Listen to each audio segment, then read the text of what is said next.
Hello everyone, this is Dhirendra Gupta and you are watching me and your channel. तो आज मैं आपको क्लास 10 के मैथमेटिक्स में एक्सरसाइज 4.3 के क्वेश्चन को सॉल्व करके दिखाऊंगा। क्वेश्चन जो दिए गए हैं द्विघात समीकरण से संबंधित है और इसके हल को करने के लिए गुणनखंड विधि का प्रयोग पिछले चैप्टर में किए थे। इसमें पूर्ण वर्ग विधि और सूत्र का प्रयोग करना है। यदि गुणनखंड विधि का भी प्रयोग करते हैं तो कोई बात नहीं है, यदि सूत्र का प्रयोग करेंगे तो ज्यादा बेहतर माना जाता है, क्योंकि जो सवाल गुणनखंड विधि से नहीं सॉल्व कर पाते हैं उसको सूत्र का प्रयोग करेंगे तो सभी प्रश्न को हल कर सकते हैं। यदि चैप्टर में जो विधि का प्रयोग करने के लिए कहा जाए प्रश्न पत्र में उसका ही प्रयोग करना चाहिए, अन्यथा किसी का भी सिलेक्शन कर सकते हैं। तो आज बताएंगे क्वेश्चन नंबर 7 से। इसके पहले के क्वेश्चन को सॉल्व कर दिए हैं पिछले क्लास में। यदि आप नहीं देखे हैं तो पिछले क्लास का वीडियो प्लेलिस्ट से देख सकते हैं। और यदि फर्स्ट डे क्लास अटेंड कर रहे हैं तो चैनल को सब्सक्राइब करेंगे ताकि डेली का क्लास मिलता रहे। तो देखते हैं क्वेश्चन नंबर 7 क्या है। 7 में दिया गया दो संख्याओं से संबंधित प्रश्न है। क्वेश्चन को देखते हैं। दो संख्याओं के वर्गों का अंतर 180 है। छोटी संख्या का वर्ग बड़ी संख्या का 8 गुना है। दोनों संख्याएं ज्ञात कीजिए। तो छोटी संख्या और बड़ी संख्या को लेकर के प्रश्न दिया गया है, तो मानना क्या चाहिए? मानना बेहतर होता है, छोटी संख्या को मान लेते हैं तो ज्यादा बेहतर आसानी से बन सकता है समीकरण। और यदि बड़ी संख्या भी x मानेंगे तो भी बना सकते हैं। तो हम मानते हैं छोटी संख्या को, माना कि छोटी संख्या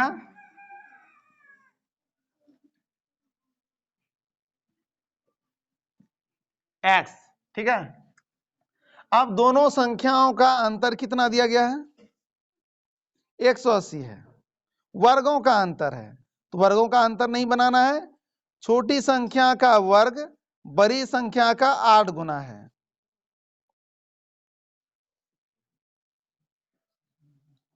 तो पहली स्थिति में क्या कहा गया, जगह उसको समझ लेते हैं अच्छी तरह से।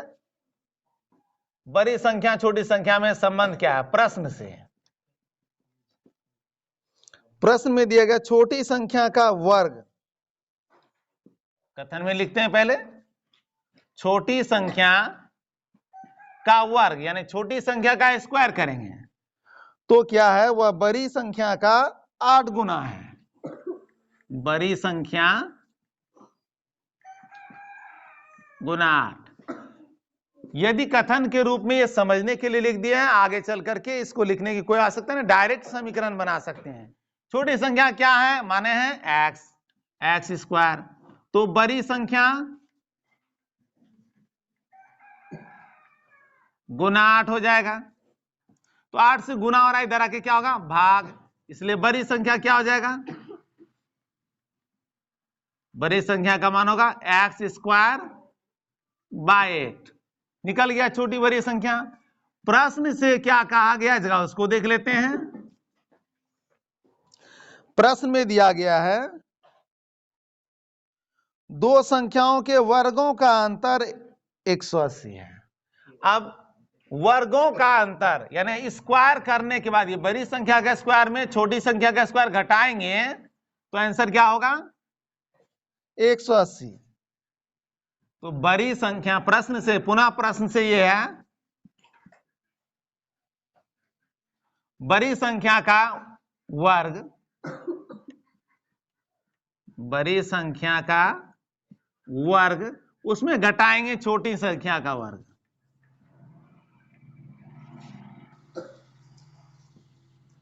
ठीक है, तो मान कितना होता है? 180। ये प्रश्न से फिर कहा गया है। अब बड़ी संख्या क्या लेते हैं? X square by 8।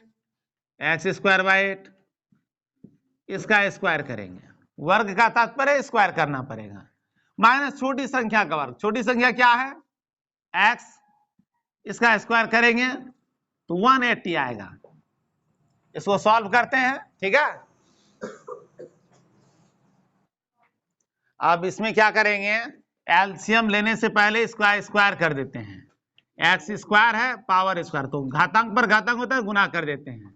X to the power हो गया 4 बाय 8 का भी स्क्वायर करेंगे तो 64 हो गया, माइनस एक्स स्क्वायर हो गया, प्लस 180 है, इधर आएगा माइनस 180 हो गया, इक्वल टू हो गया 0। अब अगले स्टेप में क्या करेंगे, बाय वन है दोनों में, इसलिए एलसीएम ले लेंगे 64 एक्स टू द पावर 4 हो गया, माइनस 64 इंटू एक्स स्क्वायर करेंगे 64 एक्स स्क्वायर, और माइनस 180 इंटू 64 करेंगे, तो 180 इंटू 64 करते हैं तो हो गया माइनस 11,520 इक्वल टू 0। अब 64 से डिवाइड हो रहा है, इधर क्या होगा मल्टीप्लाई, तो 0 से गुना करेंगे किसी संख्या को क्या होगा 0 आएगा, इसलिए आता है इधर x to the power 4 minus 64 x square minus, अब 64 तो इधर लाके 0 से गुणा करके हटा दिए। यहां क्या देखते हैं आप, यहां देखते हैं घातांक कितना है 4 है, पावर यहां 4 दिया गया है और चार घातीय समीकरण प्राप्त हो गया, इसको द्विघात में परिवर्तित करके तब इसको सॉल्व करेंगे। तो सबसे पहले द्विघात में परिवर्तित करेंगे इसको, फिर उसके बाद इसका हल करेंगे। तो यहां जो घातांक यदि एक्स स्क्वायर को a मान लें या y मान लें तो समीकरण में क्या होगा x टू द पावर 4 हो जाएगा, a स्क्वायर या y स्क्वायर में बदल जाएगा। तो इसको फिर से मानते हैं द्विघात समीकरण में बदलने के लिए, माना कि x square equal to a, तो अब समीकरण क्या हो जाएगा, तो अब समीकरण ये हो जाएगा x टू द पावर 4 के जगह हो जाएगा a स्क्वायर माइनस 64a, अचर पद वैसे ही रहेंगे, अचर पद में कोई परिवर्तन नहीं होगा, इक्वल टू 0 हो गया। तो अब ये तो द्विघात समीकरण में परिवर्तित हो गया। अब इसको गुणनखंड विधि से, पूर्ण वर्ग से या सूत्र किसी भी विधि का प्रयोग करके हल कर सकते हैं, क्योंकि हम बता रहे हैं इसको सूत्र का प्रयोग करके, इसलिए a का मान लिखना होगा, a का मान यहाँ a स्क्वायर के बगल का अंक होगा 1 है, और b का मान क्या है तो माइनस 64 है, और c क्या दिया 11,520 माइनस में है, ठीक है। d निकालना है, d equal to b square minus 4ac होता है।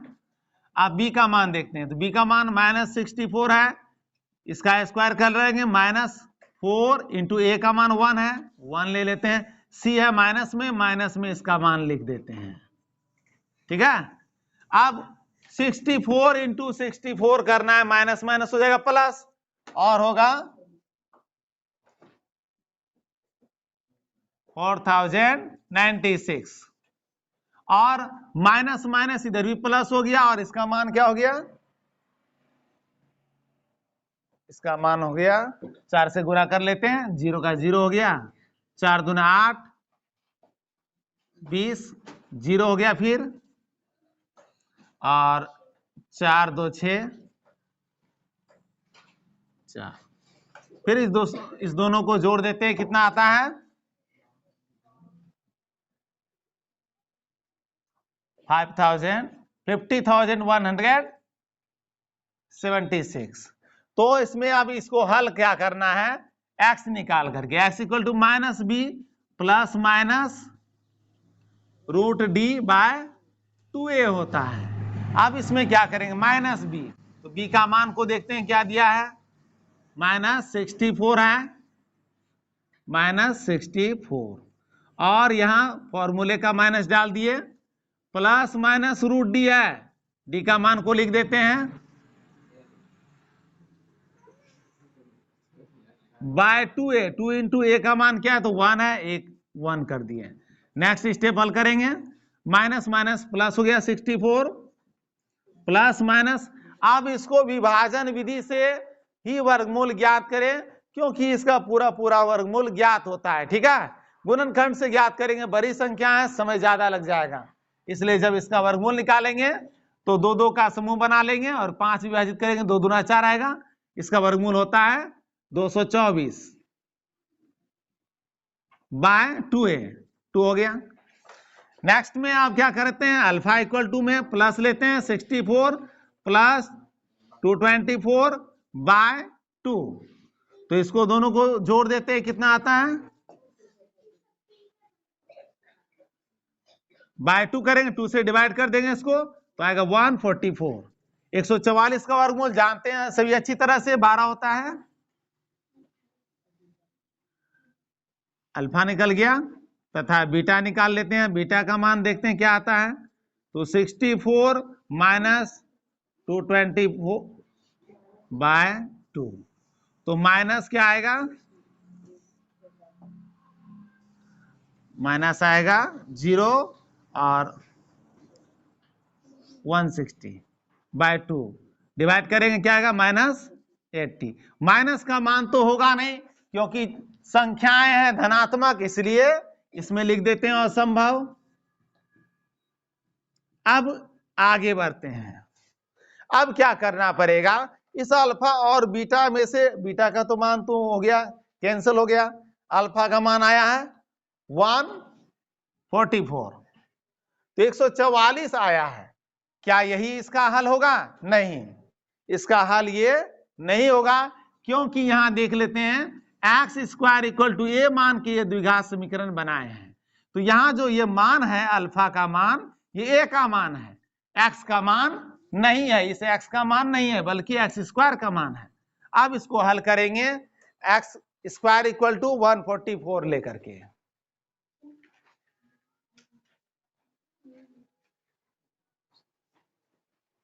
अब इसको हल करेंगे,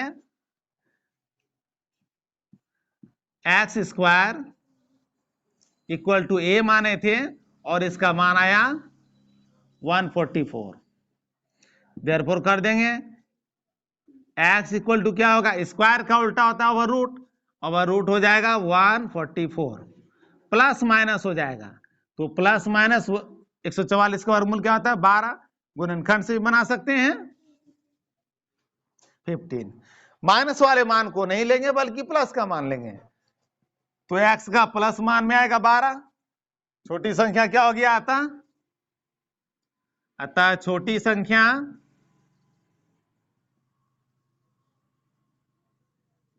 12 तथा बड़ी संख्या क्या हो गया,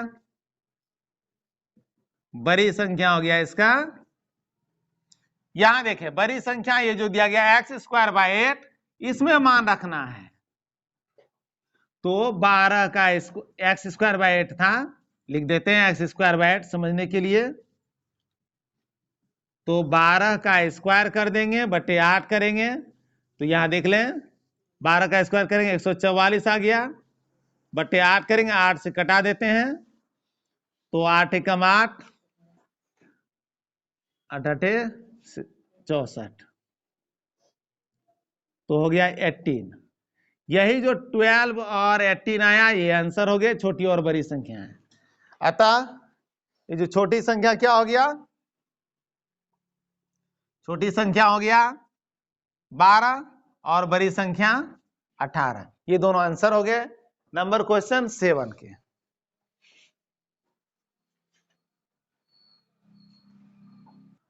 अब क्वेश्चन नंबर 8 को देखते हैं। प्रश्न है, एक रेलगाड़ी एक समान चाल से 360 किलोमीटर की दूरी तय करती है, यदि वह चाल 5 किमी प्रति घंटा अधिक होती तो वह उसी यात्रा में 6 घंटा कम समय लेती, रेलगाड़ी की चाल ज्ञात कीजिए। तो क्वेश्चन नंबर 8 में रेलगाड़ी की चाल को ज्ञात करने से संबंधित है। तो चाल का तात्पर्य क्या है, रेलगाड़ी की सामान्य चाल से, ठीक है, तो मानते हैं इसमें रेलगाड़ी की सामान्य चाल को x किमी प्रति घंटा, माना कि रेलगाड़ी की सामान्य चाल x किलोमीटर प्रति घंटा मान लेते हैं। अब प्रश्न में एक और कथन दिया गया है कि दूरी कितनी है, तो दूरी है 360 किलोमीटर, दूरी है 360, जाना है रेलगाड़ी को कितना, 360 किलोमीटर दूर। अब आगे ये बात है कि इसमें समय कितना लगता है, तो समय बराबर पता होगा अच्छी तरह से, दूरी जिनको निकालने का पता होगा, दूरी बराबर होता है चाल गुना समय, तो समय बराबर उसी से फॉर्मूला ज्ञात कर लेते हैं, दूरी बटे चाल। तो इसलिए समय कितना लगेगा उसको हम ज्ञात कर लेंगे। समय बराबर दूरी बटे चाल। यदि याद नहीं हो तो इस फॉर्मूले को लिख करके अच्छी तरह से याद रख लेंगे, ठीक है। अब आगे करते हैं, दूरी कितना है, तो 360 किलोमीटर और चाल क्या है, x किलोमीटर प्रति घंटा। तो km कट गया तो बचा क्या, h सिर्फ बचा है, भाग हो रहा है नीचे, ऊपर आके गुना हो जाता है, तो 360 बटे x h, ये 360 बटे x घंटा हो गया। अब आगे क्या प्रश्न से है, जरा उसको समझते हैं। पुनः चाल निकालना है, फिर चाल में क्या कहा गया, 5 किमी प्रति घंटा अधिक होती। प्रश्न को समझना अच्छी तरह से। पुनः चाल क्या कहा गया है, 5 किमी प्रति घंटा अधिक होती, यानी 5 किमी प्रति घंटा इसका चाल को बढ़ा देना है, x + 5 km/h हो गया पुनः चाल। दूरी तो वही जाना है 360, तो इसलिए समय अब क्या हो जाएगा, फिर जो निकालेंगे समय क्या होगा, तो हो जाएगा दूरी बटे चाल, वही सूत्र का प्रयोग करें, 360 बटे x + 5। अब प्रश्न यहां बनता है कि दोनों समय में कितना अंतर है, तो 1 घंटे का अंतर दिया गया, लेकिन समय कौन सा बड़ा होगा कौन सा छोटा होगा ये भी डिसाइड करना पड़ेगा। अब ये जो चाल थी क्या थी, स्लो थी, x का स्पीड था, स्पीड बढ़ा दिया गया, जब स्पीड बढ़ा दिया गया तो क्या होगा, समय क्या होगा, कम लगेगा। तो ये समय क्या है, कम है, ये समय अधिक है, दोनों में अंतर, तो इसमें से इसको माइनस करेंगे। प्रश्न से दोनों समय में अंतर बताया गया है, उसी यात्रा में 1 घंटा कम समय लेती है। अब जो समय 1 घंटा कम लगा तो दोनों समय का अंतर हो गया 1 घंटा। या तो ऐसे समीकरण करेंगे, इस समय में -1 कर देंगे इक्वल टू इसको लिखेंगे, या दोनों को -1 करके माइनस करके इक्वल टू 1 कर देंगे, जैसा सुविधा हो वैसा कर सकते हैं। हम सुविधा के लिए कर रहे हैं 360 बटे x माइनस कर देंगे 360 बटे x + 5, दोनों समय का अंतर है 1 1 कर दिए, ठीक है। अब ये दोनों समय है, दोनों का एलसीएम लेके सॉल्व कर लेंगे, नीचे एलसीएम करते हैं, तो x × x + 5 का करेंगे तो x × x + 5 हो गया। अब इससे डिवाइड करेंगे, x कट जाएगा, x + 5 हुआ, तो x + 5 को 360 से 360 से गुना करेंगे तो 360x हो गया, और 360 से 5 को भी गुना कर लेंगे, प्लस प्लस है प्लस ही रहेगा, ठीक है। तो 30 0 हो गया, 1800, इस तरह से 1800 आ गया। फिर माइनस कर लेते हैं, फिर क्या करेंगे, x + 5 है इधर, इससे डिवाइड कर देंगे इसमें, तो ये कट जाएगा, बचेगा क्या, x से 360 को गुना करेंगे तो आएगा 360x, इससे गुना हो गया, इक्वल टू क्या आता है, इक्वल टू ये बचता है 1। फिर इसके आगे हल करेंगे। अब क्या देखते हैं, 360x प्लस है, ये है माइनस, प्लस माइनस दोनों कैंसिल हो गया, कट गया, क्योंकि 360 में 360 घट गया तो 0 हो गया। तो अब क्या है, 1800 दिया गया है, तो लिख लेते हैं इसको।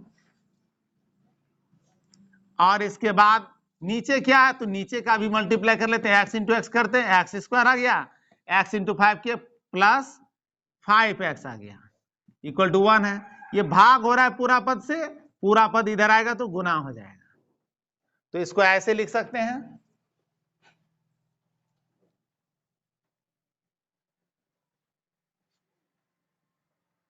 (1800) बराबर कर देंगे x² + 5x, इसको ही इधर लेके आते हैं तो इधर 0 होता है, x² + 5x minus equal to 0। अब इसमें क्या करेंगे, 0 इक्वल टू 0 तो इधर लेफ्ट साइड है, उसको राइट साइड कर देते हैं, x² + 5x माइनस, यदि सभी पदों को परिवर्तित कर रहे हैं तो साइन चेंज नहीं करना पड़ता है, ठीक है। तो ये हो गया समीकरण तो प्राप्त हो गया। अब इस समीकरण को क्या करेंगे, हल करेंगे। हल करने के लिए आगे क्या करना है, सूत्र का प्रयोग कर सकते हैं, गुणनखंड पूर्ण वर्ग, जिनको जो सुविधा लगे उसका प्रयोग करेंगे। तो सूत्र से हम हल कर रहे हैं। ए इक्वल टू क्या गया, एक्स स्क्वायर का गुणांक 1, बी का मान क्या है 5 प्लस 5 है, और सी का मान माइनस है, माइनस में लिख दिए। डी निकालना है, डी बराबर अच्छी तरह पता होगा बी स्क्वायर माइनस 4ac होता है। बी का मान देखते क्या है, 5 का स्क्वायर माइनस 4 इंटू ए का मान 1 इंटू सी का मान है माइनस 1800 हो गया, बाय 2a, 2 इंटू ए का मान क्या 1। नेक्स्ट हल करते हैं, बी चूंकि निकालना था बी स्क्वायर माइनस 4ac सिर्फ निकाल गए हैं, डी नहीं निकालना है, अभी डी ही निकाल गए हैं, अल्फा नहीं निकालना है, ठीक है।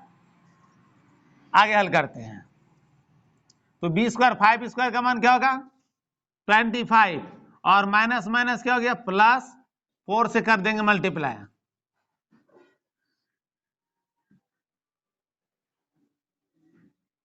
माइनस माइनस हो गया प्लस, जोड़ देते हैं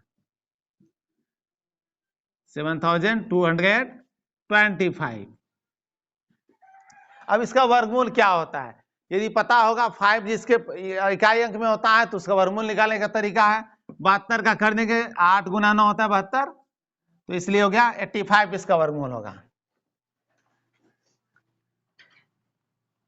अब निकालते हैं x इक्वल टू क्या होगा minus b plus minus root d by 2a, मान रखते हैं b का मान क्या प्लस में 5 है यहाँ, तो माइनस फॉर्मूला का रह जाएगा माइनस 5 रहेगा, plus minus root d, d का मान लिखते हैं 7225, 2 इंटू ए का मान है 1। हल करते हैं आगे, माइनस 5 प्लस माइनस, अब बात 7225 जिसको 7225 कहते हैं, इसका वर्गमूल क्या होता है 85, लिख दिए बटे 2 कर दिए।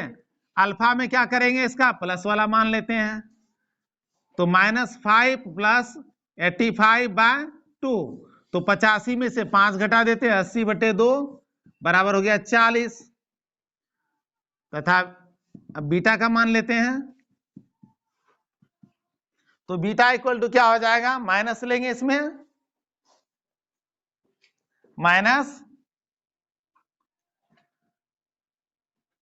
5 माइनस 85 बाय 2, तो माइनस माइनस दोनों जुड़ जाएगा माइनस 90 बाय 2 माइनस 45।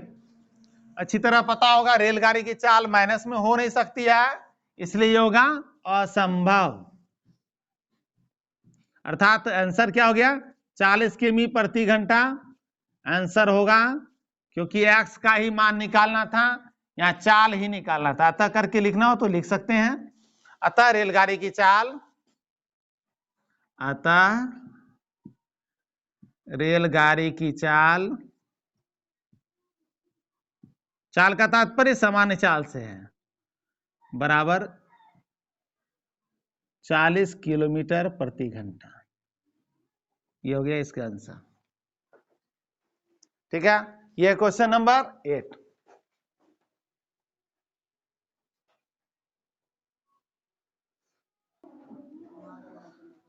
तो ये थे क्वेश्चन नंबर 8 तक का सॉल्यूशन। नेक्स्ट क्लास में नेक्स्ट क्वेश्चन का सॉल्यूशन करेंगे। मिलते हैं नेक्स्ट क्लास। Thank you.